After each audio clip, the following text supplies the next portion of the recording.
مرحبا بكم في تغطية خاصة بمباريات دوري أبطال أوروبا لهذا اليوم. يسرنا أن نقدم لكم نظرة سريعة على المباريات المثيرة التي ستجري اليوم. في المباراة الأولى سنشهد لقاء مثيرا بين فريقين كبيرين في عالم كرة القدم. فريق باريس سان جيرمان سيواجه فريق برشلونة في ملعب بارك دي برانس، ويبدو أن الحماس سيكون في ذروته.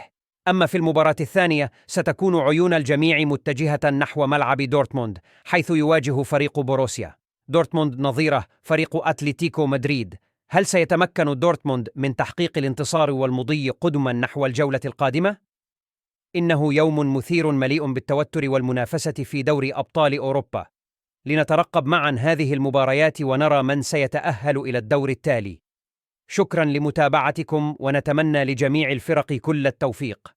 ما رأيكم في البرنامج؟